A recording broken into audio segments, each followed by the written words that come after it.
Mes të ftohtit të rrugëve, një nën e re poshtërohet nga një biznesmen teksa kërkon lëmosh për të ushqyer vajzën e saj. Pak më vonë ajo gjen në tokë portofolin e tij, plot me para, dhe vendos ta kthej, edhe pse ka nevojë të dëshpëruar. Ky gjest i papritur zgjon plagë të vjetra tek burri dhe nis një lidhje që do të ndryshojë përgjithmonë fatin e të treve. Para se të fillojmë, bëhuni pjesë e familjes son këtu në kanal, abonohuni tani, lini pëlqimin tuaj, na ndihmon jashtëzakonisht shumë në punën tonë, dhe shkruani në komente nga cili qytet po na ndiqni. Më pëlqen shumë të di se deri ku arrin historitë tona. Era e ftohtë e janarit priste rrugët e qendrës së Tiranës si brisje të padukshëm, duke depërtuar nëpër hapësirat midis ndërtesave dhe duke mbartur me vete erën e gazrave, ushqimit dhe lagështisë që i paraprin shiu. Klea tërhoqi edhe një herë batanien e vjetër rreth trupit të brisht të erës, vajzës së saj vetëm 4 muajshe, e cila flinte e strukur në gjoksin e saj. Pëllura e holl mezi i mbronte të dyja nga i ftohti që ngrihej nga betoni përmes kartonit që shërbente si izolues mes tyre dhe dy shemes. Ishte nata e tretë radhazi që Klea pozicionohej aty, në cep të rrugës Muslim Shyri me rrugën Sami Frashëri, strategjikisht pranë restorantit Gusto, ku njerëzit dilnin të kënaqur me barqe plot dhe kuleta të rënda. Ajo e kishte mësuar, në javët e fundit duke jetuar në rrugë, se vendodhja ishte gjithçka. Të pasurit dilnin nga restorantet e shtrenjta me ndërgjegje më fleksibël, më të gatshëm të hidhnin disa monedha në gotën plastike që ajo mbante para saj. Era lëvizi e shqetësuar në krahët e së-ëmës, një e qarë e ullët i shpëtoi nga buzët e saj roz. Klea e dinte se çfarë do të thoshte kjo. Uri. E njëjta uri që ajo vetë ndjente prej orësh, që i breu stomakun si një kafshë e egër. Por uria e saj nuk kishte rëndësi. Ajo që kishte rëndësi ishte se qumështi pluhur ishte mbaruar mëngjesin e kaluar, dhe asaj i duheshin të paktën 800 lekë për të blerë një kuti tjetër të vogël në farmacinë e qoshes. Një koll e thatë dhe e ashpër ju ngjit nga fyti, duke e bërë të përkulej lehtë përpara. Prej disa ditësh ajo e kishte vënë re këtë gërvishtje të vazhdueshme, këtë ndjenjë se kishte diçka të ngecur në gjoks. Por nuk kishte kohë të mendonte për veten. Era ishte prioriteti i saj, arsyeja e saj e vetme për të vazhduar të luftonte çdo ditë. Lëvizja në hyrje të restorantit u shtua. Ishte pothuajse 9:30 e mbrëmjes, ora kur çiftet dhe grupet e miqve fillonin të largoheshin nga lokali pas vakteve të gjata të shoqëruara me vera të shtrenjta dhe biseda të shkujdesura. Klea e rregulloi erën në krah dhe mori pozicionin që kishte mësuar të adoptonte, e përulur, por jo shumë e nënshtruar, me syt ulur, por jo plotësisht të fshehur.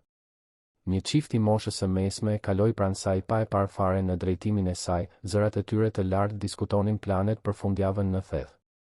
Një grua më e re, vetëm, ndaloi shkurtimisht dhe hodhi një kartëmonedhë 500 lekësh në gotë, duke i ofruar një buzëqeshje të shpejtë para se të përshpejtonte hapin drejt taksisë që e priste. Klea përshpëriti një falënderim të ulët, duke ndier një fije shprese të rritej në gjoksin e saj. 500 lekë. I mungonin vetëm 300. Në një natë të mirë, ajo arrinte të mblidhte mes 800 dhe 1000 lekë. Kjo natë po shkonte më mirë se të mëparshme. Atëherë e pa atë. Ardian Berisha doli nga restoranti me qëndrimin e drejtë dhe të sigurt të dikujt që ka lindur i mësuar të komandoj. I gjatë, rreth të 40-tave, me flokë të errët të prerë në mënyrë të patëmet dhe një kostum që ndoshta kushtonte më shumë se sa fitonte Klea në 6 muaj kur kishte ende punë. Ai ecte me nxitim, sytë e fokusuar në ekranin e celularit, duke shkruar diçka me lëvizje të sakta dhe të irrituara. Klea ngriti lehtë gotën në drejtim të tij, një gjest pothuajse i padukshëm, por që ai e vuri re. Ardiani ndaloi befas, uli telefonin dhe e fiksoi me një vështrim që përziente për buzje dhe padurim. Puno, tha ai, zëri i prerë si era që i rrethonte. Në vend që të rish aty e të lypësh, kërkon një punë. Ka vende pune në të gjithë qytetin për çdo që vërtet dëshiron të punojë. Fjalët ranë mbi Klean sigur. Ajo ndjeu fytyrën t'i digjej nga turpi dhe zemërimi, por i mbajti syt ulur. Era filloi të ankohej më zë të lartë, sikur të ndjente tensionin në ajër. Kam një vajzë të vogël, zotëri, murmuriti Klea, zëri pothuajse i padëgjueshëm. Më duhet vetëm pak për t'i bler qumësht. Ardiani lëshoi një të qeshur të hidhur. Klasike. Gjithmonë ka një histori, apo jo? Një fëmijë i sëmur, një familje për të ushqyer. Ju mendoni se ne jemi të gjithë budallënj. Ai tundi kokën me përbuzje. Si kur ta kishe menduar këtë para se të bëje një fëmijë që nuk mund ta mbash, nuk do të ishe në këtë situatë. Fjalët e tij shpuan zemrën e Kleas si gjilpëra. Ajo e shtrëngoi erën më fort pas gjoksit, duke ndier lotët t'i digjinin syl. Donte të bërtiste, donte t'i tregonte për dy punët që kishte humbur kur zbuloi shtatzanin, për baban e erës që u shtuk sapo mori vesh për fëmijën, për qirat që nuk mundi t'i paguante më kur i mbaroi leja e lindjes dhe nuk gjeti çerdhe për të lënë vajzën. Donte t'i shpjegonte se nuk ishte dembelizëm apo zgjedhje, por një seri fatkeqësish që e kishin çuar aty. Por Ardiani tashmë po largohej, duke futur telefonin në xhepin e brendshëm të xhaketës dhe duke ecur drejt makinës së tij, një BMW shkëlqyes i parkuar pak metra më tutje. Klea uli kokën, duke ndier një koll më të fortë t'i ngjitej nga mushkëritë, e ndjekur nga një shije metalike në gojë që u përpoq ta injoronte. Era tani qante me më shumë intensitet dhe Klea filloi ta tunte butësisht, duke i përshpëritur një ninull që nëna e saj ja këndonte kur ishte fëmijë. Kënga dukej se qetësonte jo vetëm foshnjën, por edhe zemrën e plagosur të Kleas. Kaluan vetëm pak minuta kur ajo vuri re objektin e errët të rënë pranë trotuarit, pikërisht aty ku Ardiani ishte ndalur për ta poshtëruar. Ishte një portofol lëkure i zi, elegant dhe me sa duket i shtrenjtë. Klea shikoi përreth duke kërkuar pronarin, por Ardiani ishte larguar tashmë dhe rruga ishte përkohësisht e zbrazët. Me kujdes që të mos zgjonte erën, e cila më në fund ishte qetësuar, Klea zgjati dorën dhe mori portofolin. Ishte i rënd, i punuar mirë, me iniciale të arta të gdhendura, AB, Ardian Berisha. Nuk kishte dyshim se ishte i tij. Klea hapi portofolin me duar që i dridheshin. Ajo që pa e bëri të gëlltitej në të thata. Kishte të paktën 100.000 lekë në para të thata, të organizuara në kartëmoneda 5.000 dhe 2.000. Karta kreditit të arta, një platin, dokumente të organizuara në ndarje lëkure të bullë. Dhe pastaj, në ndarjen e fundit, një fotografi e vjetër e zbehur në skaje. Imazhi tregonte një burr më të ri, me të njëjtën fytyrë si Ardiani, por me një shprehje krejtësisht të ndryshme. Ai buzëqeshte hapur, syt i shkëlqenin nga lumturia, ndërsa mbante në krah një vajzë të vogël rreth 3 vjeç. Vajza kishte kaçurela të arta dhe vishte një fustan të kaltër me lule të bardha. Të dy dukej se ishin në një park, me pemë të gjelbra në sfond, dhe rrezatonin një gëzim aq të pastër sa ishte e pamundur të mos prekeshe prej tij. Klea e studioi foton për një kohë të gjatë, duke ndier diçka të çuditshme të lëvizte në gjoksin e saj. Kishte aq shumë dashuri në atë imazh, aq shumë butësi në mënyrën se si burri e mbante fëmijën. A ishte i njëjti njeri që sapo e kishte trajtuar me aq mizori? Çfarë kishte ndodhur me atë fëmijë të bukur? Ku ishte tani ai baba i qeshur? Pa vetë dije, Klea uli syt te era, e cila flinte e qetë në krahët e saj. Dashuria që ndjente për vajzën e saj ishte dërmuese, e aftë ta bënte të duronte çdo poshtërim, çdo dhimbje, çdo sakrificë. Ishte një dashuri që e shndërronte një nën në një luftëtare, gati të përballej me gjithë botën nëse ishte e nevojshme. A e kishte ndier Ardiani këtë për vajzën në foto? A e ndjente ende? Tundimi ishte i madh. Me ato para, ajo mund të merrte me qira një dhomë modeste për disa muaj, të blinte qumësh dhe ushqim të mjaftueshëm për të ringritur, të kërkonte punë pa presionin e menjëhershëm të mbijetesës. Mund t'i jepte erës një çati mbi kokë, një banjë të ngrohtë, një krevat të vërtetë. Por ndërsa shikonte foton, një zë i brendshëm i përshpëriste se kjo nuk ishte e drejtë. Nuk kishte rëndësi se si e kishte trajtuar Ardiani, nuk kishte rëndësi sa e dëshpëruar ishte situata e saj. Ai portofol nuk ishte i saj. Dhe nëse ai kishte nevojë për ndonjë dokument urgjent, nëse kishte diçka të rëndësishme aty që ajo nuk mund ta shihte? Klea e mbylli portofolin me kujdes, duke e futur brenda xhaketës së vjetër që vishte. Vendimi i saj ishte marrë. Ajo do t'ia kthente portofolin Ardianit. Jo për 100.000 lekët që mund t'i ndryshonin jetën përkohësisht, por për diçka shumë më të vlefshme, integritetin e saj. Ishte gjithçka që i kishte mbetur, e vetmja gjë që askush nuk mund t'i merrte. Era pshertiu në krahët e saj, një tingull i vogël dhe i ëmbël që bëri jehon në natën e ftohtë. Klea i puthi ballin e ngrohtë të së bijës dhe i përshpëriti një premtim, do të gjejmë një mënyrë, dashuria ime. Gjithmonë ka një mënyrë kur bën gjën e duhur. Ora e kishës aty pranë radh 10. Lëvizja në rrugë ishte paksuar dhe Klea e dinte se shanset e saj për të marrë më shumë donacione atë natë ishin të vogla.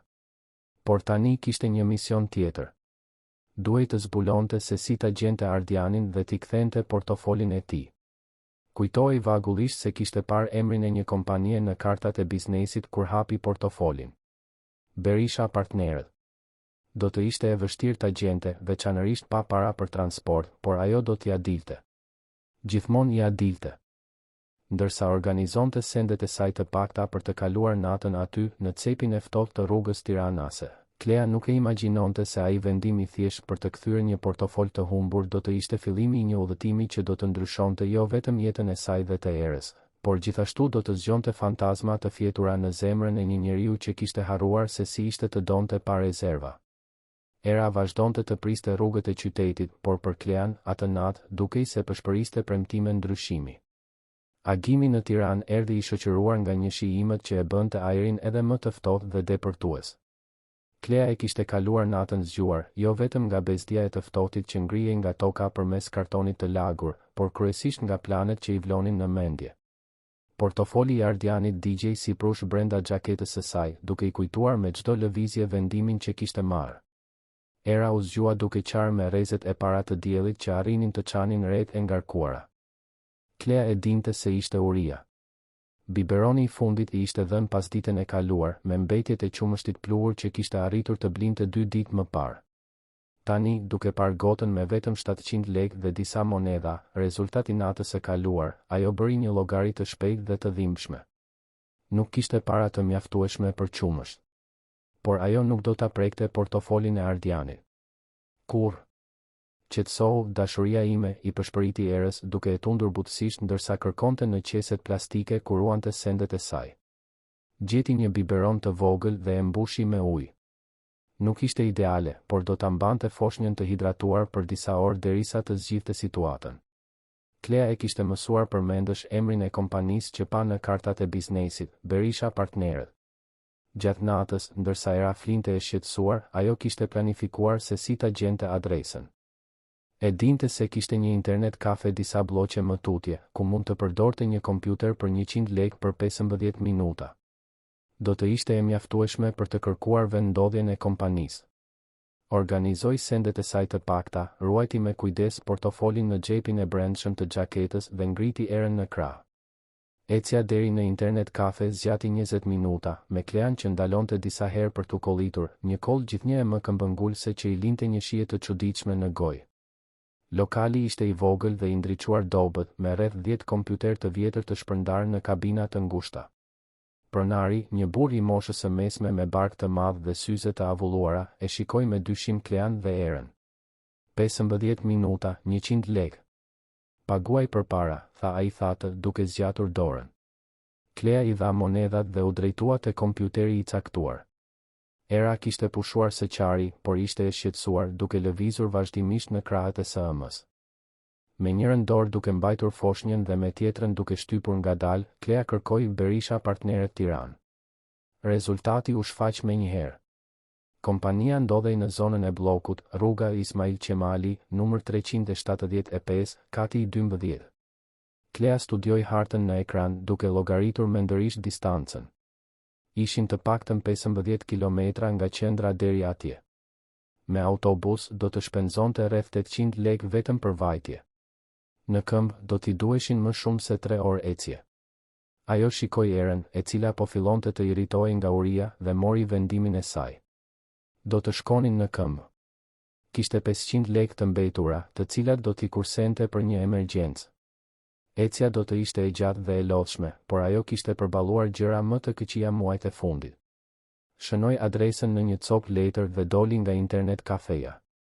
Dielli ishte më I fortë tani, por shiu I imët vazhdonte, duke krijuar një lagështi të pakëndshme në ajër. Klea rregulloi më mirë batanien rreth erës dhe filloi ecjen. 2 orët e para ishin më të vështira. Era qante me ndërprerje, qartësisht e uritur, dhe Klea ndiej gjithnjë e më e dobët. Kolla ishte përkeqësuar, e shoqëruar tani me një dhimbje në gjoks që e bënte të ndalonte shpesh për të marrë frym. Disa herë mendoi të hiqte dorë, të kthehej në qendër dhe thjesht ta ruante portofolin derisa të gjente një mënyrë më të lehtë për ta kthyer. Por sa herë që shikonte foton që kishte parë natën e kaluar, imazhin e burrit të qeshur me vajzën në krah, ndjente një forcë të pashpjegueshme që e shtynte përpara. Kishte diçka në atë foto që e prekte thellë, një pastërti ndjenje që ajo e njihte sepse e ndjente për erën. Gjatë rrugës, ndaloi në një furrë buke dhe kërkoi një gotë ujë. Shitësja, një zonjë me flokë të thinjur, shikoi me dëmshuri erën dhe i ofroi një biberon me ujë të ngrohtë. Për vogëlushen, tha ajo butësisht. Duket se është e uritur. Klea falenderoi me lot në sy. Kishte mirësi në botë, gjeste të vogla që i rikthenin besimin te njerëzimi. Era piu me etje, duke u qetësuar përkohësisht. Kaluan pothuajse 4 orë ecje derisa Klea më në fund arriti në rrugën Ismail Qemali. Kontrasti me qendrën e qytetit ishte i habitshëm. Ndërtesa të larta dhe moderne, rrugë të pastra, makina të importuara që qarkullonin ngadalë. Njerëz të veshur mirë ecnin me nxitim, të gjithë dukej se kishin destinacione të rëndësishme dhe jetë të organizuara. Ndërtesa e Berisha partneret ishte imponuese, e gjitha me xham pasqyrë, me një fasadë që reflektonte qiellin e vrenjtur si një pasqyrë gjigante. Klea ndaloi në trotuar përballë, pa pritur e vetëdijshme për pamjen e saj. Ishte e papastër, me rroba të zhubravitura dhe flokë të shpupurishur.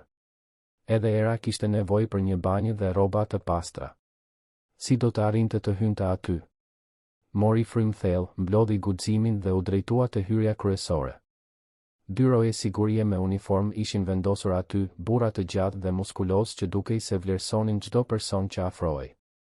Më falni, tha Klea, duke u përpjekur ta mbante zërin të qëndrueshëm. Dua të flas me zotin Ardian Berisha.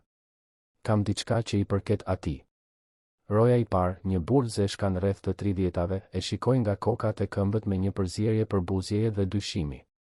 Zoti Berisha nuk pret vizita pa takim, tha ai, duke bllokuar hyrjen me trupin e tij. Dhe veçanërisht jo nga njerëz si ju. Roja i dytë, më i vjetër dhe me sa duket më me përvojë, u afrua. Çfarë lloj gjëje ke që i përket zotit Berisha? Pyeti ai, toni qartësisht sugjeronte se dyshonte në qëllimet e saj. Klea hezitoi. Të tregonte portofolin aty, para të gjithëve, nuk dukej ide e mirë. Është diçka personale e tij. I ka rënë mbrëm dhe unë do të doja t'ia ktheja. Të dy rojet shkëmbyen vështrime bashkëpunuese. Sigurisht që po, tha më i riu, sarkastik. Dhe unë jam kryetari i bashkisë së Tiranës. Dëgjo këtu, zonjush, nuk e di cila është skema jote, por nuk do të funksionoj këtu. Më mirë të largohesh para se të thërasim policinë. Ju lutem, këmbënguli Klea, duke ndjer frustrimin të rritej. Dua vetëm t'i kthej diçka që i përket. 5 minuta, vetëm kaq. Era filloi të qante përsëri, një e qarë e mbret që bëri jehon në hollin elegant të ndërtesës. Disa njerëz që kalonin ndaluan për të parë, duke pëshpëritur me njëri tjetrin. Klea ndihej e poshtëruar, e ekspozuar, por nuk do të hiqte dorë. Nuk do të largohem derisa të flas me të, tha ajo, me një vendosmëri që e befasoi edhe veten. Roja më i vjetër pshërtiu, i irrituar. Prit këtu, tha ai, duke u drejtuar te banaku i recepcionit. Klea e pa të merrte telefonin dhe të formonte një numër të brendshëm. Foli ulët për disa sekonda, pastaj u kthye tek ajo. Zoti Berisha do të zbres pas 5 minutash, njoftoi ai, qartësisht i pakënaqur. Por nëse kjo është ndonjë lloj mashtrimi, do të pendohesh. Klea tundi kokën, duke u përpjekur të qetësonte erën që qante gjithnjë e më fort. 5 minutat u dukën si një përjetësi, me rojet që e vëzhgonin sikur të ishte një kafshë e rrezikshme gati për të sulmuar. Njerëz të tjerë hynin dhe dilnin nga ndërtesa, të gjithë duke shmangur vështrimin prej saj sikur prania e saj të ishte një njollë në një ambient të patëmet. Kur ashensori më në fund u hap, Ardiani doli prej tij me të njëjtin qëndrim krenar të natës së kaluar. Vishte një kostum blu të errët të patëmet, flokët të rregulluar në mënyrë perfekte, dhe mbante një çantë lëkure që ndoshta kushtonte më shumë se sa fitonte Klea në një vit kur kishte ende punë. Sytë e tij takuan të sajt me njëherë, dhe ajo pa irritimin të flakëronte në vështrimin e tij. Çfarë dreqin po bën këtu? Tha ai, duke u afruar me hapa të vendosur. Si e more vesh ku punoj? Klea u gëlltit në të thatë, duke ndjerë të gjitha fjalët që kishte përgatitur gjatë ecjes të avullonin nga mendja e saj. Era qante në krahët e saj, dhe ajo përpiqej ta tunte për ta qetësuar. Zoti Ardian, filloi ajo, zëri i dridhej. Jura kjo mbrëm. Ajo nxori portofolin nga xhaketa dhe ja zgjati atij. Ardiani ndaloi befas, sytë e tij u fiksuan te portofoli sikur të shihte një fantazmë. E mori nga duart e Kleas dhe menjëherë filloi të kontrollonte përmbajtjen, gishtat e tij lëviznin shpejt në përndarje. Parat ishin aty. Të gjitha kartat, dokumentet dhe fotoja. Ardiani ngriti sytë te Klea, një shprehje habie e sinqertë zëvendësoi irritimin e mëparshëm. Gjithçka është këtu, murmuriti ai, më shumë për vete se sa për të. Po, zotëri. Nuk kam prekur asgjë. Ai e studioi për një moment të gjatë, sikur të përpiqej të deshifronte një enigmë komplekse. Pse, pyeti më në fund. Pse e solle këtë? Kishte para të mjaftueshme aty brenda që të jetojë rehat për muaj të tërë. Klea uli sytë, duke mbajtur erën më shtrënguar. Sepse nuk ishte imi, zotëri. Dhe sepse... Ajo hezitoi, pastaj e shikoi përsëri. Sepse pash foton e vajzës suaj. Dhe kuptova se disa gjëra janë shumë të rëndësishme për t'u humbur. Fytyra e Ardianit u ngurtësua menjëherë, sikur një maskë të kishte rënë mbi tiparet e tij. Ti nuk di asgjë për vajzën time, tha ai, zëri i akull. Nuk di, vërtet, pranoi Klea butësisht. Por di se çdo të thotë të duash një vajzë më shumë se jetën tënde. Dhe imagjinova se fotoja duhet të kishte një vlerë të veçantë për ju. Ardiani futi portofolin në xhepin e brendshëm të xhaketës dhe nxori një shumë prej 20.000 lekësh nga portofoli më i vogël që mbante në xhepin tjetër. Këtu, tha ai, duke i zgjatur parat Kleas. Për ndershmërinë. Klea shikoi parat, duke ndjerë tundimin t'i digjej në gjoks. 20.000 lekë do t'i zgjidhnin problemet e saj të menjëhershme. Qumësht për erën, ushqim, ndoshta edhe një dhomë të lirë për disa net. Por ajo tundi kokën. Nuk dua para, zotëri.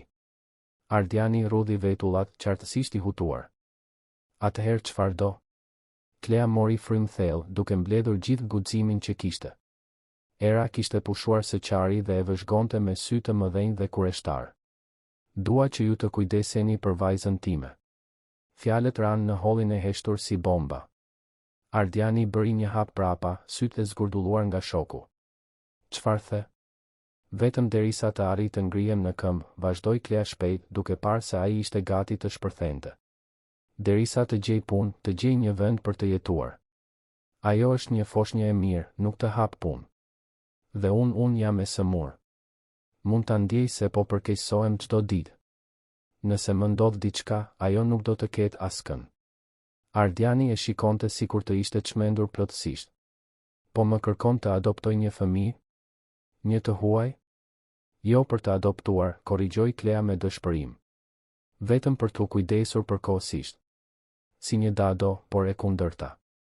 Unë do të punoj për ju, do të bëj çdo gjë, do t'ju pastroj shtëpinë, do të kujdesem për kopshtin, çdo gjë, vetëm nuk mund ta lë të vuaj nga uria apo i ftohti. Je çmendur, tha Ardiani, duke u kthyer drejt ashensorit.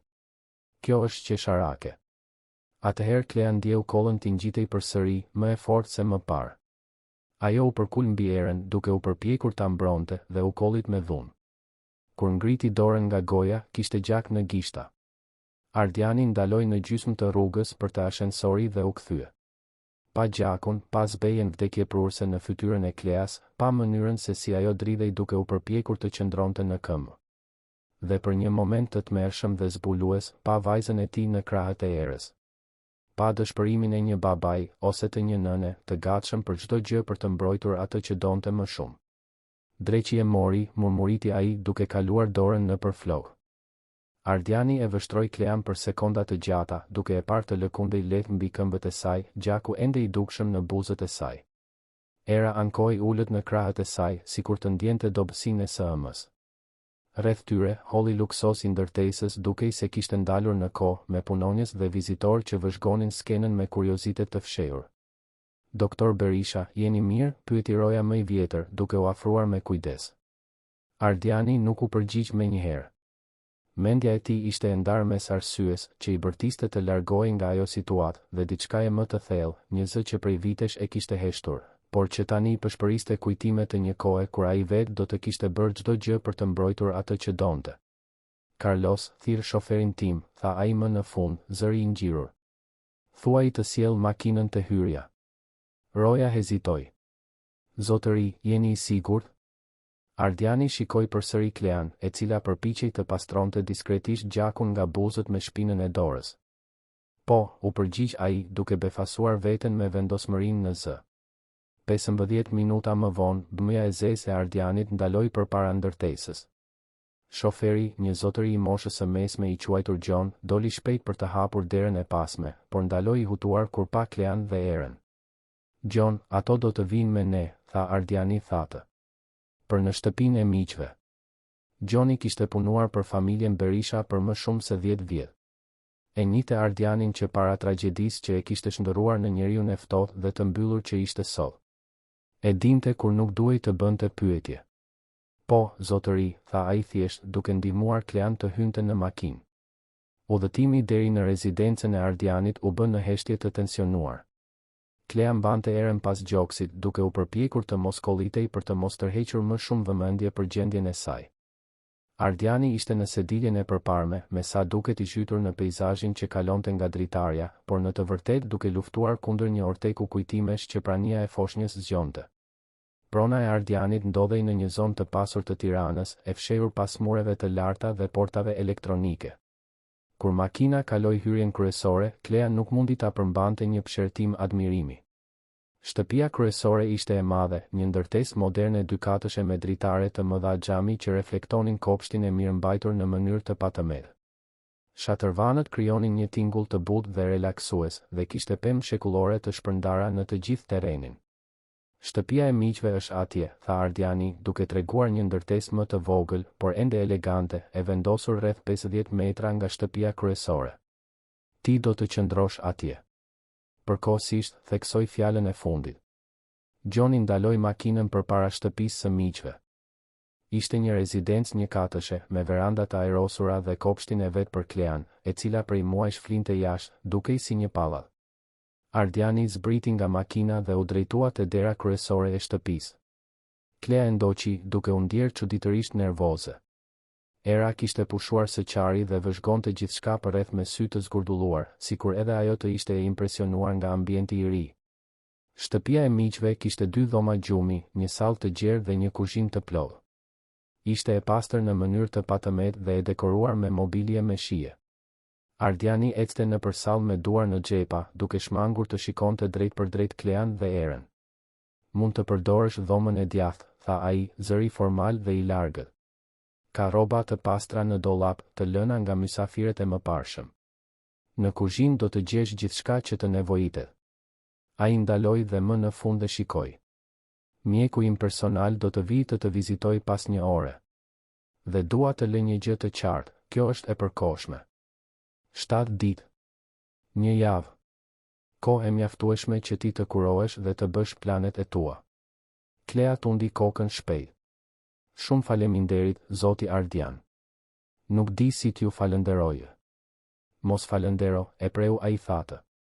Vetëm kurohu dhe kujdesu që kjo të mos shndërrohet në diçka më shumë se sa është.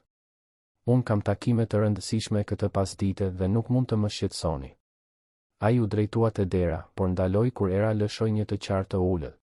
Për një moment të padukshëm, fytyra e tij u zbut, por shpejt maska u kthye. Ka qumësht pluhur në qilar, tha ai pa u kthyer. Dhe biberon të sterilizuar në dollapin e kuzhinës. Pasi Ardiani doli, Klea mbeti vetëm në mes të sallës, duke mbajtur Erën dhe duke u përpjekur të përpunonte atë që kishte ndodhur. Pak orë më parë, ato flinin jashtë në një cep të ftohtë të Tiranës. Tani ishin në një shtëpi që ishte më e madhe dhe më luksoze se çdo vend ku ajo kishte jetuar ndonjëherë. U drejtua fillimisht në kuzhinë, ku gjeti pikërisht atë që Ardiani kishte premtuar. Qumështi I pluhur ishte I markës më të mirë dhe kishte madje edhe ushqime të gatshme për foshnja. Përgatiti një biberon me duar që I dridheshin, ende pa e besuar plotësisht realitetin e saj të ri. Era piu me etje dhe për herë të parë pas ditësh, Klea e pa vajzën e saj vërtet të kënaqur. Sytë e Erët të foshnjës u mbyllën gradualisht dhe ajo ra në gjumë në krahët e së ëmës me një shprehje paqeje që bëri zemrën e Kleas të shtrëngohej nga emocionet. E çoi Erën në dhomë dhe e shtriu në krevatin e madh, duke e rrethuar me jastëk për të krijuar një hapësirë të sigurt. Pastaj u drejtua në banjë dhe pa reflektimin e saj në pasqyrë për herë të parë pas javësh. Ajo që pa e tmerroi. Ishte shumë e dobët, flokët të shpupurishur dhe pa shkëlqim, lëkura e zbet me njolla të erëta nën sy. Ju duk sikur po shikonte një të huaj. Hapi rubinetin e vaskës dhe u zhvesh ngadalë. Uji i ngrohtë ra mbi lëkurën e saj si një bekim, duke larguar jo vetëm papastërtinë dhe erën e rrugës, por edhe një pjesë të peshës që mbante mbi supe. Qau ndërsa lahej, lot lehtësimi, mirënjohjeje dhe një frikë të thellë se e gjithë kjo ishte një ëndër nga e cila do të zgjohej së shpejti. Kur doli nga banja, e mbështjell me një peshqir të butë, gjeti rroba të pastra mbi kreva. Pantallona jeans të masës së saj, bluzë pambuku, madje edhe të brendshme ende me etiketa. U vesh shpejt duke pyetur veten se si Ardiani kishte arritur ta llogariste masën e saj me aq saktësi. Mjeku arriti saktësisht një orë më vonë, siç ishte premtuar. Doktor Henriku ishte një burr rreth të 50-tave, me flokë të thinjur dhe sjellje të butë. E ekzaminoi Klean me kujdes profesional, duke i bërë pyetje të detajuara rreth simptomave të saj. Pneumoni bakteriale, diagnostikoi ai, duke futur stetoskopin në çantë. Faza e mesme, por ende e trajtueshme. Do të përshkruaj antibiotik dhe antiinflamator. Me pushim dhe mjekim të duhur, ju duhet të shëroheni plotësisht brenda 2 javësh. Ai shikoi erën, e cila flinte e qetë. Foshnja duket e shëndetshme, por rekomandoi një kontroll të plotë. Kequshqyrja foshnjore mund të shkaktojë probleme zhvillimi afatgjata. Doktor Henriku la recetat mjekësore dhe doli, duke premtuar se do të kthehej pas 3 ditësh për të ndjekur trajtimin. Klea mbeti përsëri vetëm me erën, duke mbajtur letrat që përfaqësonin shansin e saj për shërim. Atë pasdite, ndërsa era flinte, Klea eksploroi shtëpinë e miqve. Në sallë gjeti rafte me libra, një televizor me ekran të madh dhe dritare të gjera që ofronin pamje nga kopshti. Mund të shihte shtëpinë kryesore prej andej, një ndërtesë imponuese që dukej se përmbante sekretet e veta. Ishte në raftin e librave që ajo gjeti diçka që e bëri të ndalonte befas. Midis librave ishte një revistë e vjetër, rreth 5 vjeçare, me një foto të Ardianit në kopertinë. Titulli kryesor thoshte, sipërmarrësi i vitit tregon se si ka përceu tragjedinë personale për të rindërtuar perandorinë familjare. Me duar që i dridheshin, Klea hapi revistën në faqen e intervistës. Fotoja tregonte Ardianin më të ri, por me të njëjtën shprehje të mbyllur që ajo njihte.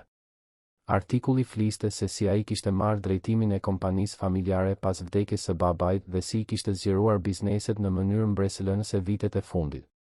Por ishte në fund të intervistës që Klea gjeti atë që kërkonte. Një pyetje nga gazetari rreth jetës personale dhe përgjigja lakonike e Ardianit, humba vajzën time 3 vjet më parë nga leuqemia foshnjore. Që atëherë, fokusi im është ekskluzivisht profesional. Jeta personale është një luks që nuk mund t'ja lejoj më vetes. Klea e mbylli revistën me zemër të shtrënguar. Tani ajo e kuptonte njeriun që kishte takuar.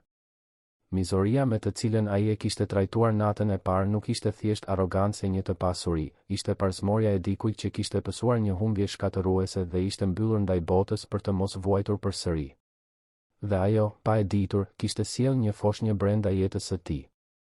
Atë natë, Klea përgatiti një darkë të thjeshtë me përbërësit që gjeti në qilar. Era ishte zgjuar më e gjallë, duke buzëqeshur për herë të parë që kur Klea e mbante mend. Mjekimi tashmë po bënte efekt dhe ajo ndihej me më shumë energji. Po i jepte biberonin erës kur dëgjoi hapa në verandë. Përmes dritares, pa Ardianin duke ecur ngadalë në përkopsht, duart në xhepa, vështrimi i humbur në distancë. Dukej se po luftonte një betejë të brendshme dhe Klea ndiu një fije dhe mshurie për të. Era mbaroi biberonin dhe filloi të bënte tingujt e ulët që bëjnë foshnjat kur janë të kënaqura. Klea e mori në prehër dhe filloi të ecte nëpër sallë, duke e tundur butësisht. Atëherë filloi të këndonte një ninull që nëna e saj ia këndonte asaj. Nina nana, fli o vogëlushë. Zëri dilte natyrshëm, i butë dhe melodios, duke mbushur shtëpinë e heshtur me një muzikë që fliste për dashuri të pakushtëzuar, për mbrojtje dhe kujdes. Era u qetësua në krahët e së-ëmës, sytë e saj të vegjël duke u mbyllur gradualisht. Klea nuk e vuri re se Ardiani kishte ndaluar së ecuri dhe tani qëndronte jashtë dritares, duke dëgjuar. Nuk pa lotët që i rodhen në sy kur melodia familjare arriti tek ai, duke sjellë me vete kujtime të një kohe kur ai vetë ja këndonte të njëjtën këngë një vajze të vogël me kaçurela të arta që qeshte në krahët e tij. Nuk e pa kur ai u largua me shpejtësi, pothuajse duke vrapuar për t'u kthyer në shtëpinë kryesore, duke ikur nga një dhimbje që mendonte se e kishte varrosur përgjithmonë. Era ra në gjumë plotësisht në krahët e Kleas, e cila e çoi në dhomë dhe e shtriu me kujdes ekstrem. Pastaj u kthye në sallë dhe u ul në divan duke shikuar nga dritarja drejt shtëpisë kryesore, ku një dritë e vetme mbetej e ndezur në atë që dukej si një zyrë në katin e dytë. Ajo nuk e dinte se, në atë moment, Ardiani ishte atje lart, duke mbajtur një fotografi të vajzës së tij të humbur dhe duke qarë për herë të parë që nga funerali i saj 3 vjet më parë. Nuk e dinte se prania e erës kishte qarë murin që ai kishte ndërtuar rreth zemrës së tij, dhe se ai ishte i tmerruar nga ajo që kjo mund të nënkuptonte. Klea dinte vetëm se, për një javë, ajo dhe era do të kishin një çati mbi kokë, ushqim në stomak dhe shansin për të shëruar. Ishte më shumë se sa kishte guxuar të shpresonte kur vendosi ta kthente atë portofol. Por ndërsa përgatitej të flinte për herë të parë pas muajsh në një krevat të vërtet, mes çarçafeve të pastër dhe të butë, ajo nuk mund ta imagjinonte se ato 7 ditë do të shndërroheshin në përvojën më transformuese të jetës së të gjithë të përfshirëve. Në shtëpinë kryesore, Ardiani mbeti zgjuar gjithë natën duke luftuar me kujtimet që Ninulla kishte zgjuar dhe duke pyetur veten pse kishte lejuar që ajo grua dhe vajza e saj të hynin në jetën e tij kaq të kontrolluar me kujdes. Asnjëri prej tyre nuk e dinte se dita e tyre e parë së bashku ishte vetëm fillimi i një udhëtimi që do të ndryshonte përgjithmonë mënyrën se si ata e shihnin dashurinë, familjen dhe shanset e dyta. Ditët e ardhshme në pronën e Ardianit kaluan në një sekuencë momentesh të vogla që gradualisht enden një rrjet të padukshme lidhjesh mes banorëve të dy shtëpive. Klea ndihej më e fortë çdo ditë që kalonte. Mjekimi po bënte efekt, kolla e saj ishte paksuar ndjeshëm dhe për herë të parë pas muajsh ajo arrinte të flinte një natë të tërë pa u shqetësuar se ku do ta kalonte të nesërmen. Era lulëzonte si një bimë që më në fund kishte gjetur tokë pjellore. Me ushqim të duhur dhe ambient të sigurt, foshnja ishte bërë më aktive, duke buzëqeshur shpesh dhe duke reaguar ndaj stimujve rreth saj. Klea zbuloi se shtëpia e miqve ishte e pajisur me lodra fëmijësh, celular me ngjyra, zile të buta, madje edhe një krevat portativ fëmijësh që u shfaq misteriozisht në dhomë gjatë natës së dytë. Ishte dita e tretë kur Klea takoi zonjën Merita. Zonja rreth të 60-tave u shfaq në derën e shtëpisë së miqve mëngjesin e së enjtes, duke mbajtur një tabaka me mëngjes dhe një buzëqeshje të ngrohtë që ndriçoi të gjithë ambientin. Mirëmëngjes, e dashur, tha ajo, duke hyrë me natyrshmërinë e dikujt që e kishte bërë këtë mira herë më parë. Unë jam Merita, kujdesem për shtëpinë kryesore prej 15 vjetësh. Zoti Ardian më kërkoi të kontrolloja nëse kishit nevojë për diçka. Klea, e cila po i jepte biberonin erës në sallë, u ngrit shpejt. Shumë faleminderit, por nuk duhej të shqetësoheshit. Çfarë shqetësimi, e ndërpreu zonja Merita, duke vendosur tabakan në tryezën e sallës. Është kënaqësi të ketë jetë në këtë shtëpi përsëri. Ka kaq shumë kohë që nuk dëgjoj zë fëmijë këtu. Ajo ndaloi befas, sikur të kishte folur më shumë se sa duhej, dhe u drejtua aty ku ishte era në prerin e Kleas. Çfarë foshnje e bukur, përshpëriti duke i zgjatur gishtin fëmijës, e cila menjëherë e kapi me duart e saj të vogla. Sa muajshe? 4 muajshe, u përgjigj Klea, duke vëzhguar fytyrën e zonjës Merita të ndriçohej. Mosha perfekte. Tashmë reagojnë ndaj gjithçkaje, por janë ende engjëj të pastër. Merita tundi butësisht gishtin që era mbante. Mund ta mbaj në krah? Klea hezitoi vetëm për një sekond para se t'ia jepte erën. Foshnja u struk menjëherë në krahët me përvojë të zonjës Merita, e cila filloi ta tunte me lëvizje natyrale dhe të buta. Ka kohë që nuk e bëj këtë, murmuriti zonja, më shumë për vete se sa për Klean. Që nga e vogla Anisa. Anisa, pyeti Klea butësisht. Merita ngriti syt, duke kuptuar se kishte përmendur emrin. Pshertiu thellë dhe u ul në divan, ende duke mbajtur erën. Vajza e Zotit Ardian. Një fëmijë i veçantë, plot jetë dhe të qeshura.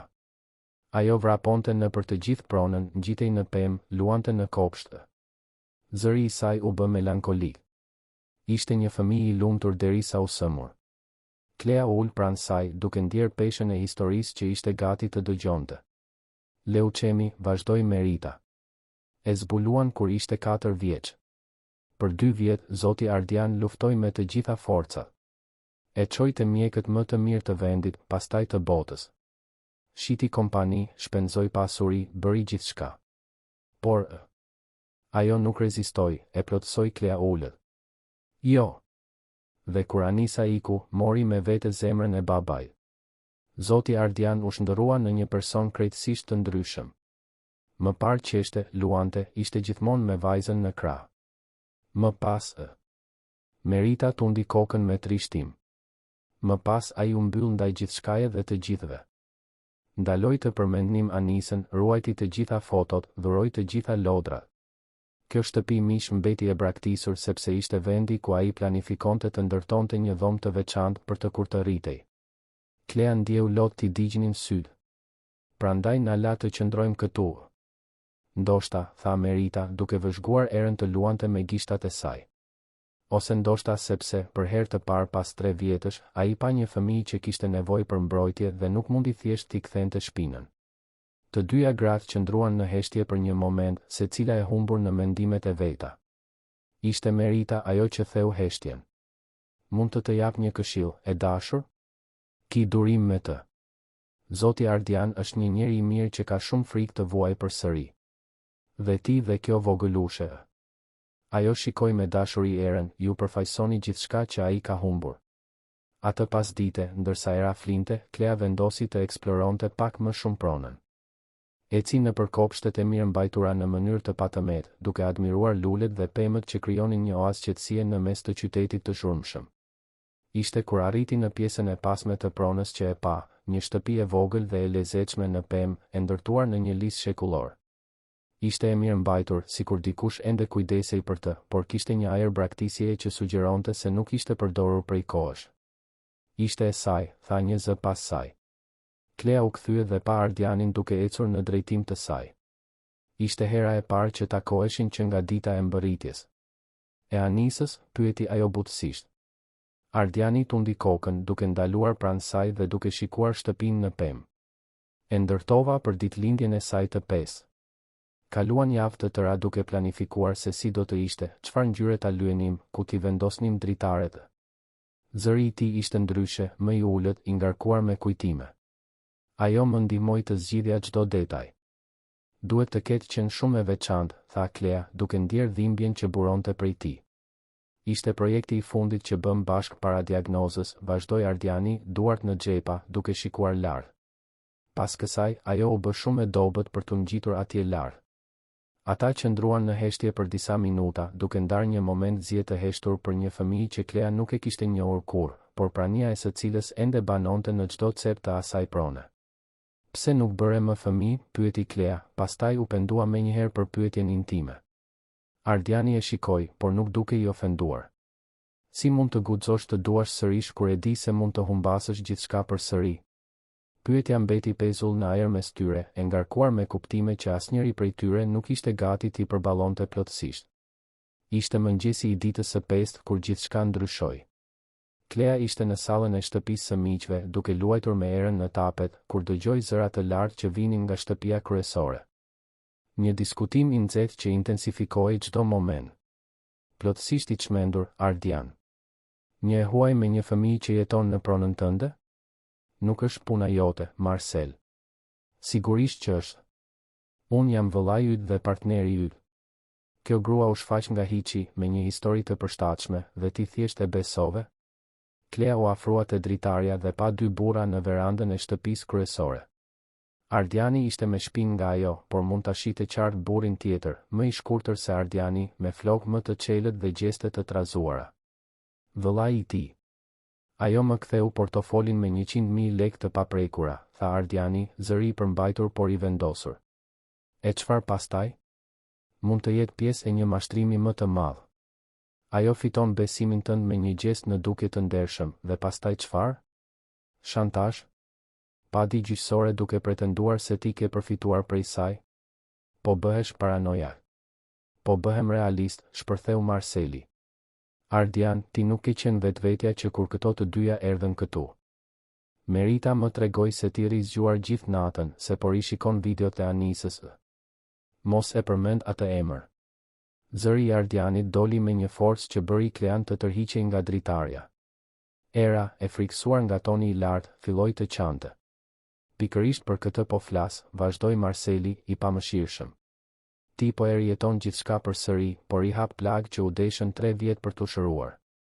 Dhe pse? Për një grua që nuk e njeh dhe një fëmijë që nuk është përgjegjësia jote. Ato do të qëndrojnë deri në fund të javës, siç u morëm vesh, tha Ardiani, zëri i rrezikshëm i ulët. Pas kësaj, nuk dua të dëgjoj më asnjë fjalë për këtë çështje. Ardian, të lutem. Shikoje veten. Shiko se çfarë po të bën kjo. Anisa ka ikur. Asgjë nuk do ta kthej dhe të torturosh veten me zëvendësues vetëm sa do ta përkeqësoj dhimbjen tënde. Pati një heshtje të gjatë dhe pastaj Klea dëgjoi hapat e dikujt që zbriste shkallët e verandës. Kur u afrua përsëri te dritarja, pa vetëm Marcelin duke qëndruar vetëm, duke tundur kokën me shqetësim. Atë natë, Klea nuk e pa Ardianin në përkopshte siç ishte bërë zakon. Shtëpia kryesore mbeti e errët, përveç zyrës në katin e dytë, ku një dritë mbeti e ndezur deri shumë vonë. Era ishte e shqetësuar, sikur të ndjente tensionin në ajër. Klea e mori në krah dhe eci nëpër sallë, duke i kënduar ulët të njëjtën ninull që i kishte kënduar natën e parë. Atëherë dëgjoi hapa në verandë. Ardiani u shfaq te dera e xhamit të sallës, por nuk trokiti dhe nuk hyri. Thjesht qëndroi aty, duke vëzhguar përmes xhamit. Klea mund të shihte reflektimin e tij në derë, fytyrën e shënuar nga një shprehje dhimbjeje të thellë. Ajo u afrua te dera dhe e hapi ngadalë. E ka të vështirë të flej, shpjegoi butësisht. Ardiani tundi kokën, por nuk tha asgjë. Sytë e tij ishin të fiksuar te era, e cila kishte pushuar sa ankuari dhe tani e vëzhgonte me kuriozitet. Mundem, filloi ai, pastaj ndaloi. Sigurisht, tha Klea, duke i ofruar erën. Ardiani hezitoi për një moment para se të zgjaste krahët. Kur era u struk pas gjoksit të tij, ai mbylli sytë sikur të ndjente një dhimbje fizike. Ka të njëjtën peshë si Anisa në moshën 4 muajshe, murmuriti ai, zëri pothuajse i padëgjueshëm. Klea ndjeu zemrën t'i shtrëngoi. Ardian. E shëtisja nëpër shtëpi kur shihte ëndra të këqija, vazhdoi ai, duke filluar ta tunte erën butësisht. I këndoja të njëjtën këngë që këndove ti ditën e parë. Ai filloi të këndonte ulët, të njëjtën melodi që Klea e njihte, por me një zë mashkullor të thellë dhe të emocionuar. Era u qetësua plotësisht, sytë e saj të vegjël duke u mbyllur gradualisht. Nina nana, fli o vogëlushë. Lotët rridhnin në heshtje nëpër fytyrën e Ardianit ndërsa këndonte dhe Klea mbeti e palëvizur, duke dëshmuar një moment dobësie dhe dhimbjeje të pastër. Kur era ra në gjumë plotësisht, Ardiani ja ktheu Kleas, duart i dridheshin lehtë. Faleminderit, tha ai ulët dhe u largua shpejt para se ajo të mund të përgjigjej. Klea mbeti te dera, duke mbajtur erën në gjumë, duke vëzhguar Ardianin të zhdukej në errësirën e kopshtit. Në atë moment, ajo e kuptoi plotësisht peshën e asaj që Marceli kishte thënë. Ardiani nuk po i ofronte thjesht streh asaj dhe erës, ai po rijetonte humbjen e tij, por i hapte plagë që ndoshta nuk ishin shëruar kur vërtet. Dhe ajo pyeti veten nëse nuk po tregoi egoiste duke pranuar ndihmën e tij, duke e ditur se sa shumë e lëndonte kjo. Por kur shikoi erën duke fjetur e qetë dhe e shëndetshme në krahët e saj, kur mendoi për netet e ftohta dhe urinë që kishin lënë pas, ajo e dinte se nuk mund të kishte bërë zgjedhje tjetër. Ndonjëherë, shpëtimi vjen me një çmim për të gjithë të përfshirët. Dhe ndonjëherë, është pikërisht kjo që e bën të mundur shpengimin. Mbeteshin vetëm 2 ditë nga afati që Ardiani kishte vendosur dhe Klea ende nuk e dinte nëse do të gjente forca për t'u larguar kur të vinte koha. Dita e 7 erdhi me një qiell të përhimët që dukej se reflektonte ndjenjat e të gjithëve në pronë. Klea u zgjua para agimit duke shikuar erën që flinte e qetë pranë saj në krevatin e madh. Ditët e fundit, foshnja ishte bërë një fëmijë tjetër, më aktive, e qeshur, e shëndetshme. Ishte sikur ajo javë i kishte lejuar të lulëzonte ashtu siç duhej që nga lindja. Klea, nga ana tjetër, ndihej fizikisht e shëruar. Mjekimi kishte funksionuar në mënyrë perfekte, kolla e saj ishte zhdukur pothuajse plotësisht, dhe ajo kishte shtuar disa kilogram që e bënin të dukej më pak e brishtë. Por emocionalisht ishte e ndarë mes mirënjohjes së thellë për gjithçka që Ardiani kishte bërë për to dhe frikës për atë që do të vinte më pas. Ku do të shkonin kur të dilnin prej andej? Ajo i kishte kursyer paratë që kishte mbledhur natën e parë, ende i kishte 500 lekët e mbetura, por nuk mjaftonin as për një natë në një hotel të lirë. Perspektivat e punësimit për një nën me një foshnjë ishin pothuajse inekzistente, veçanërisht pa referenca apo adresë fikse. por ajo kishte premtuar se do të largohej dhe nuk do ta thyente fjalën. U ngrit me kujdes për të mos zgjuar erën dhe u drejtua në kuzhinë. Vendosi të përgatiste një mëngjes të veçantë për vete dhe për të bien, një vakt të fundit në atë shtëpi që kishte qenë streha e saj për një javë. Po rrite vezët kur dëgjoi hapa në verandë. Ardiani u shfaqte dera e xhamit, i veshur me rroba të përditshme për herë të parë që kur e njihte, xhinse dhe një këmishë pambuku blu që e bënin të dukej më i ri dhe më pak frikësues. Mund të hyj? Pyeti ai. Klea tundi kokën, duke vazhduar të përgatiste mëngjesin. Ardiani hyri dhe u ul në tryezën e kuzhinës, duke e vëzhguar në heshtje për disa momente. Si ndihesh? Pyeti më në fund. Shumë më mirë, faleminderit. Mjekimi funksionoi në mënyrë perfekte. Ajo u kthye drejt tij me një buzëqeshje të sinqertë. Vërtet nuk di si t'ju falenderoj për gjithçka që keni bërë për ne. Ardiani tundi kokën, por duke i shqetësuar. Dhe planet e tua? Për kur? Kur të dilni prej këtu? Klea hezitoi, duke përzier vezët në tigan. Ende po mendoj për opsionet, tha ajo, duke u përpjekur ta mbante zërin të qëndrueshëm. Klea. Zëri i tij ishte më i butë tani. Nuk ke nevojë të më gënjesh. Të dy e dim se ti nuk ke ku të shkosh. Ajo ndaloi se përzieri vezët dhe u kthye drejt tij, duke ndier lotët që kërcënonin t'i rridhnin. Do t'ja dal. Gjithmonë ja dal. Unë dhe Era do të jemi mirë. Mund të qëndroni. Fjalët dolën ulët, pothuajse të pëshpëritura, por bën një hon në kuzhinë si një bubullim. Klea e vështroi, pa e besuar atë që kishte dëgjuar. Çfarë? Ardiani u ngrit, duke kaluar duart nëpër flokë në një shenjë nervozizmi. Mund të vazhdosh të jetosh këtu. Në shtëpinë e miqve. Unë mund të jap një punë. Merita po plaket dhe ka nevojë për ndihmë me shtëpinë. Ti mund të punosh me të.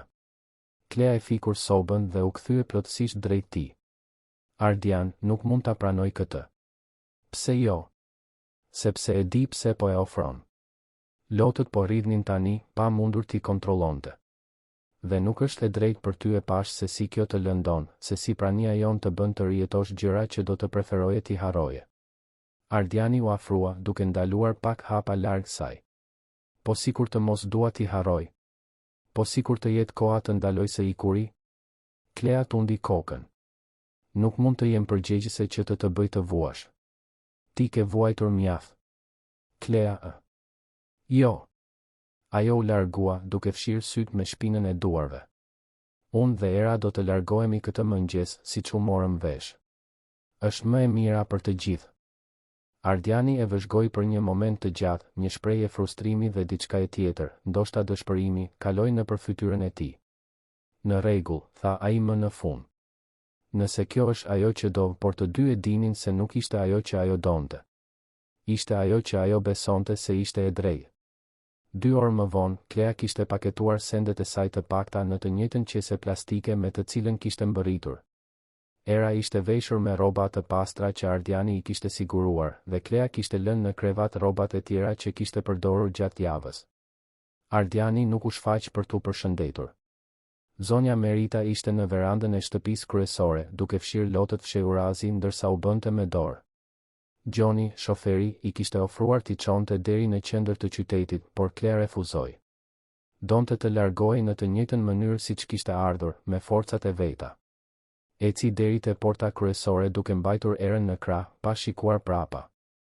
Nëse do të shikonte, e dinte se do të humbiste guximin për t'u larguar. Kaluan vetëm 10 minuta ecje pasi doli nga prona kur Klea filloi të ndjente marramendje. Në fillim, ja atribuoi emocionit të lamtumirës, por shpejt e kuptoi se ishte diçka më shumë. Këmbët filluan t'i dridheshin dhe ju desh të mbështetej në një shtyllë për të mos rënë. Era filloi të qante, sikur të ndjente se diçka nuk ishte në rregull. Gjithçka është në rregull, dashuria ime, murmuriti Klea, por zëri i saj ishte i dobët. Mami është vetëm pak e lodhur. Ajo u përpoq të vazhdonte të ecte, por marramendja u përkeqësua. Bota filloi të rrotullohej rreth saj dhe ajo e kuptoi, me tmerr në rritje, se do t'i binte të fikët. Gjëja e fundit që pa para se gjithçka të errësohej ishte toka që afrohej me shpejtësi, dhe mendimi i saj i fundit i vetëdijshëm ishte të mbronte Erën në rënje. Ardiani ishte në zyrë duke pretenduar se punonte me raporte në të cilat nuk mund të përqendroj, kur Gjoni trokiti në derë. Zoti Ardian, më falni që ju shqetësoj, por... Çfarë ka, Gjon? Është për vajzën dhe foshnjën. Dikush telefonoi nga një strehë në qendër të qytetit. Ato janë atje, por vajzës i ka rënë të fikët. Është pa ndjenja. Ardiani u hodh nga karrigia sikur ta kishte zënë rryma elektrike. Çfarë? Ku? Cila strehë? Streha Nën Tereza në zonën e Pazarit të Ri. Zotëri, vajza ishte e shtrirë në rrugë me foshnjën kur i gjetën. E quan atje sepse nuk dinin çfarë të bënin. Ardiani tashmë po merrte çelsat e makinës. Gjon, telefono doktor Henrikun.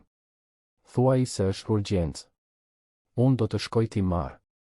Vrapimi deri te streha ishte një mjegull trafiku, semaforësh dhe një ankthi që Ardiani nuk e kishte ndjerë prej vitesh. Duart i dridheshin në timon dhe e gjeti veten duke i bërë premtime një zoti në të cilin nuk besonte më që kur humbi anisën. Streha Nën Tereza ishte një ndërtesë e vjetër dhe e mirëmbajtur keq, me mure të zhveshura dhe një erë lagështje që pushtonte hundët. Ardiani hyri si një stuhi duke kërkuar dikë përgjegjës. Po kërkoj Klean, i tha ai punonjëse së parë që takoi. Një grua e re me një foshnjë 4 muajshe. Më telefonuan duke thënë se i ka rënë të fikët. Gruaja, një zonjë e moshës së mesme me uniformë infermiereje, e udhëhoqi nëpër korridore të ngushta deri në një dhomë në fund. Ajo është këtu. Ende pa ndjenja. Vogëlushja është mirë, por e uritur. Ardiani hyri në dhomë dhe ndjeu ajrin t'i dilte nga mushkëria. Klea ishte shtrirë në një krevat të ngushtë, e zbetë si dylli, duke marrë frymë cekët. Era ishte në një krevat fëmijësh të improvizuar pranë, duke qarë ullët. Çfarë i ndodhi, pyeti ai, duke u afruar te krevati. Nuk e dim me siguri. Dikush e gjeti pa ndjenja në rrugë me fëmijën. Duket se ka temperaturë të lartë. U përpoqëm ta çonim në spitalin publik, por nuk kishte vende në urgjencë. Ardiani ndjeu një zemërim të ftohtë t'i ngjitej në fy. Nuk kishte vende? Është e zakonshme, zotëri. Sistemi publik është gjithmonë i mbingarkuar. Ardiani nuk e dëgjoi pjesën tjetër. Mori Klean në krah, duke u befasuar se sa e lehtë ishte dhe u drejtua për të dalja. Zotëri, ju nuk mundeni thjeshtë. Mundem dhe do ta bëj, tha Ardiani me një autoritet që nuk pranonte kundërshtime. Kjo grua është nën përgjegjësinë time. E mbajti Klean deri te makina, me erën duke qarë në krahët e tij. Gjoni, i cili kishte mbërritur menjëherë pas tij, ndihmoi t'i sistemonte të dyja në sediljen e pasme, ndërsa Ardiani i telefonoi doktor Henrikut. Henrik? Ardiani jam. Dua që të gjesh një dhomë në spitalin Amerikan tani. Është urgjencë. Ardian, çfarë? Pacientja që vizitove në shtëpinë time. Ajo është shumë keq. Do ta çoj atje për 10 minuta. Gjatë rrugës për në spital, Ardiani ngiste makinën me njërën dorë dhe mbante erën me tjetrën. Foshnja kishte pushuar së qari dhe tani e vëzhgonte me sy të mëdhenj dhe besim plot, sikur ta dinte instinktivisht se ai nuk do të lejonte të ndodhte asgjë e keqe. Në spital, Ardiani shoqëroi ekipin mjekësor ndërsa e quan Klean në urgjencë. Qëndroi jashtë dhomës së ekzaminimeve, duke mbajtur erën dhe duke ecur sa andej këtej si një kafshë e mbyllur në kafaz. Doktor Henriku u shfaq një orë më vonë, ende i veshur me bluzën e procedurës. Si është ajo? Pyeti Ardiani menjëherë. Pneumoni bakteriale e përsëritur, e rënduar nga stresi fizik dhe emocional. Sistemi i saj imunitar ka kolapsuar. Pse ndaloi së marri mjekimin? Ajo u largua nga shtëpia këtë mëngjes. Nuk e di nëse i mori ilaçet. Ardian, ajo pothuajse vdiq. Sikur të kishte qëndruar më gjatë në rrugë, në gjendjen e saj. Henriku tundi kokën. Do ta mbajmë të shtruar për të paktën një javë. Ka nevojë për antibiotik intravenoz dhe monitorim të vazhdueshëm. Ardiani u ul në një karrige në korridor, ende duke mbajtur erën. Foshnja kishte rënë në gjumë në krahët e tij, plotësisht e sigurt në mbrojtjen e tij. Ishte në atë moment, duke shikuar fytyrën e qetë të erës, që Ardiani kuptoi diçka themelore. Nuk po përpiqej të zëvendësonte anisën. Po mësonte të donte përsëri në një mënyrë të ndryshme, por po aq të thellë. Anisa do të ishte gjithmonë vajza e tij e parë, vajza që do ta mbante në zemër për gjithmonë. Por kjo nuk do të thoshte se zemra e tij nuk kishte vend për më shumë dashuri. Ditët në vijim, Ardiani praktikisht jetoi në spital. E çonte erën në shtëpi vetëm që zonja Merita të mund të ndihmonte me kujdesin, por kthehej çdo mëngjes dhe qëndronte deri vonë në mbrëmje. Kur Klea më në fund u zgjua ditën e tretë të shtrimit, gjëja e parë që pa ishte Ardiani duke fjetur në një poltron pranë krevatit, me erën të strukur në krahët e tij. Ardian, pëshpëriti ajo, zëri i ngjirur. Ai u zgjua menjëherë, sikur të kishte pritur për atë moment. Klea. Si ndihesh? Më mirë. Ajo u përpoq të ulej në krevat. Era. Është mirë. Plotësisht e shëndetshme. Ardiani u afrua te krevati. Klea, dua të them diçka. Ajo e shikoi me vëmendje. Kur të gjeta në atë stre, kur të pash pa ndjenja kuptova se nuk mund t'ju lë të dilni nga jeta ime përsëri. Zëri i tij ishte i emocionuar, i brisht në një mënyrë që ajo nuk e kishte parë kurrë më parë. Nuk po përpiqem të zëvendësoj Anisën. Po përpiqem të nderoj kujtimin e saj duke mësuar të dua përsëri. Lotët rodhen nëpër fytyrën e Kleas. Ardian. Dua që të ktheheni në shtëpi. Për të qëndruar. Si familje. Nuk ka rëndësi që nuk kemi lidhje gjaku. Familja janë ata që zgjedhim të kujdesemi, ata që zgjedhim të mbrojmë, ata që zgjedhim të duam. Klea zgjati dorën dhe i preku butësisht fytyrën. Je i sigurt? Kur nuk kam qenë kaq i sigurt për diçka në jetën time. Era zgjodhi atë moment për t'u zgjuar dhe për t'u buzëqeshur të dyve, sikur të miratonte vendimin. 6 muaj më vonë, prona ishte transformuar plotësisht. Kopshtet jehonin përsëri me të qeshura fëmijësh, ndërsa Era rritej dhe eksploronte botën e saj të re. Shtëpia e miqve ishte bërë zyrtarisht shtëpia e familjes që ata zgjodhen të formonin së bashku. Klea punonte pranë zonjës Merita, por gjithashtu kishte rifilluar studimet në distancë, me Ardianin që i paguante fakultetin e infermierisë. Era kishte hedhur hapat e saj të parë në kopsht, me Ardianin që filmonte çdo moment të çmuar. Marceli, fillimisht skeptik, ishte dashuruar plotësisht me mbesën e tij të adoptuar dhe shpesh vizitonte vetëm për të luajtur me të. Shtëpia në pemë ishte rinovuar dhe lyer përsëri. Tani shërbente si memorial për Anisën dhe si hapësirë lojrash për Erën. Ardiani kishte vendosur një pllak të vogël bronzi në trungun e pemës, për Anisën që na mësoi se dashuria nuk vdes. Dhe për Erën që na mësoi se zemra mund të dojë përsëri. Një vit pas asaj nate të ftohtë kur një portofol u humb dhe u gjet, Ardiani ishte në kopsht duke vëzhguar Erën të luante me fluska sa puni që zonja Merita i bënte për të. Klea u afrua nga pas dhe i kaloi krahët rreth belit të tij. Për çfarë po mendon? Pyeti ajo. Po mendoja për ditën që më ra portofoli, tha ai, duke mbuluar duart e saj me të tija. Në atë kohë, mendova se kisha humbur diçka. Nuk e imagjinoja se kisha gjetur gjithçka. Era vrapoi drejt tyre, duke bërtitur papi. Mami, me gëzimin e pastër që vetëm fëmijët e kanë. Ardiani e mori në krah dhe të tre u përqafuan në kopshtin që kishte dëshmuar kaq shumë dhimbje dhe shpengim. Ndonjëherë të humbasësh diçka materiale është e vetmja mënyrë për të gjetur diçka të përjetshme. Ndonjëherë familja nuk ka të bëjë me gjakun, por me zgjedhjen. Dhe ndonjëherë kur mendojmë se historia jon ka mbaruar, zbulojmë se në të vërtetë sapo ka filluar. Ardiani shikoi qiellin ku yjet e parë po fillonin të shfaqeshin dhe përshpëriti një falënderim të heshtur për Anisën që kishte ikur dhe për fatin që solli Klean dhe Erën në jetën e tij. Disa humbje na shkatërrojnë. Të tjera na mësojnë se ka ende shumë dashuri për të dhënë dhe për të marrë në këtë botë. Dhe ky ishte një mësim që ai do ta mbante përgjithmonë në zemër. Të dashur dëgjues, shpresojmë që historia e Kleas, Ardianit dhe Erës të ketë prekur thellë zemrat tuaja. Ky udhëtim humbjesh dhe takimesh, dhimbje dhe shpengimi, na kujton se transformimet më të mëdha të jetës shpesh fillojnë me gjestet më të vogla të mirësisë dhe ndershmërisë. Nëse jeni emocionuar me çdo kapitull të kësaj familjeje që u formua përmes zgjedhjes dhe dashurisë së pakushtëzuar, lini pëlqimin tuaj, abonohuni në kanal dhe ndani në komente se cili moment ju preku më shumë. Çdo ditë sjellim histori intensive si kjo, që zbulojnë anën më të thellë të shpirtit njerëzor dhe na mësojnë për forcën transformuese të dashurisë së vërtetë. Ju presim në episodin e ardhshëm, ku një udhëtim i ri emocionesh ju pret.